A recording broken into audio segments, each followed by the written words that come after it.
Hello दोस्तों, कहानियों का दौर चैनल में आपका स्वागत है। आज की कहानी है दे उठनी एकादशी की कहानी। तो चलिए कहानी शुरू करते हैं। दे उठनी एकादशी की एक प्रमुख कथा शंखासुर नामक राक्षस की है। शंखासुर ने तीनों लोकों में बहुत ही उत्पात मचाया हुआ था। तब सभी देवताओं के आग्रह करने पर भगवान विष्णु ने उस राक्षस से युद्ध किया और यह युद्ध कई वर्षों तक चला। युद्ध में वह असुर मारा गया और इसके बाद भगवान विष्णु विश्राम करने चले गए। कार्तिक शुक्ल एकादशी के दिन भगवान विष्णु की निद्रा टूटी और सभी देवताओं ने भगवान विष्णु की पूजा की थी। शिव महापुराण के अनुसार पौराणिक समय में दैत्यों का राजा दंभ हुआ करता था। वह बहुत बड़ा विष्णु भक्त था।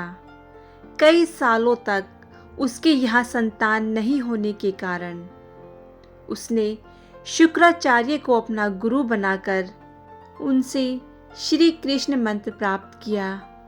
यह मंत्र प्राप्त करके उसने पुष्कर सरोवर में घोर तपस्या की।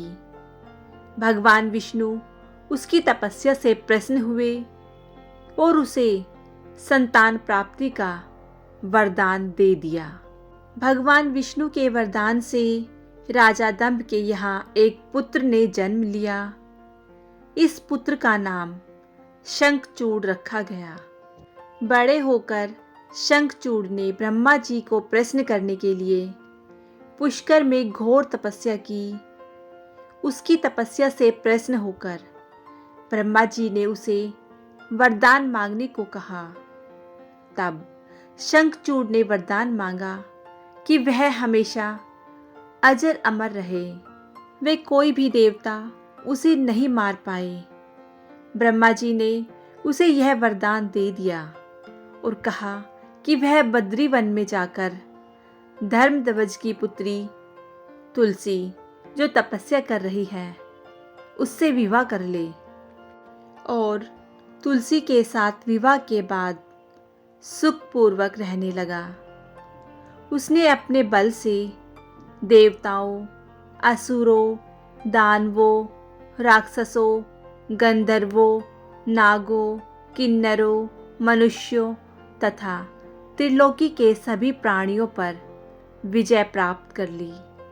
वह भगवान श्री कृष्ण का परम भक्त था। शंखचूड़ के अत्याचारों से सभी देवता परेशान होकर ब्रह्मा जी के पास गए और ब्रह्मा जी उन्हें भगवान विष्णु के पास ले गए। भगवान विष्णु ने कहा कि शंखचूड़ की मृत्यु भगवान शिव के त्रिशूल से ही होगी, आप उनके पास जाएं। भगवान शिव ने चित्ररथ नामक गण को अपना दूत बनाकर शंखचूड़ के पास भेजा। चित्ररथ ने शंखचूड़ को समझाया कि वह देवताओं को उनका राज्य लौटा दे, परंतु शंखचूड़ ने मना कर दिया और कहा कि वह महेश्वर से युद्ध करना चाहता है। भगवान शिव को जब यह बात पता चली तो वे युद्ध के लिए अपनी सेना लेकर निकल पड़े। इस तरह देवता और दानवों में घमासान युद्ध हुआ, परंतु ब्रह्मा जी के वरदान के कारण शंखचूड़ को देवता नहीं हरा पाए। भगवान शिव ने शंखचूड़ का वध करने के लिए जैसे ही अपना त्रिशूल उठाया, तभी आकाशवाणी हुई कि जब तक शंखचूड़ के हाथ में श्री हरि का कवच है और इसकी पत्नी का सतीत्व अखंडित है, तब तक इसका वध असंभव है। आकाशवाणी सुनकर भगवान विष्णु वृद्ध ब्राह्मण का रूप धारण कर शंखचूड़ के पास गए और उससे श्री हरि कवच दान में मांग लिया। शंखचूड़ ने वह कवच बिना किसी संकोच के दान कर दिया। इसके बाद भगवान विष्णु शंखचूड़ का रूप बनाकर तुलसी के पास गए। शंखचूड़ रूपी भगवान विष्णु ने तुलसी के महल के द्वार पर जाकर अपनी विजय होने की सूचना दी। यह सुनकर तुलसी बहुत प्रसन्न हुई और पति रूप में आए भगवान का पूजन किया व रमण किया। ऐसा करते ही तुलसी का सतीत्व खंडित हो गया और भगवान शिव ने युद्ध में अपने त्रिशूल से शंखचूड़ का वध कर दिया। जब तुलसी को पता चला कि वे उनके पति नहीं हैं, बल्कि वे तो भगवान विष्णु हैं, क्रोध में आकर तुलसी ने कहा कि आपने छल पूर्वक मेरा धर्म भ्रष्ट किया है और मेरे पति को मार डाला।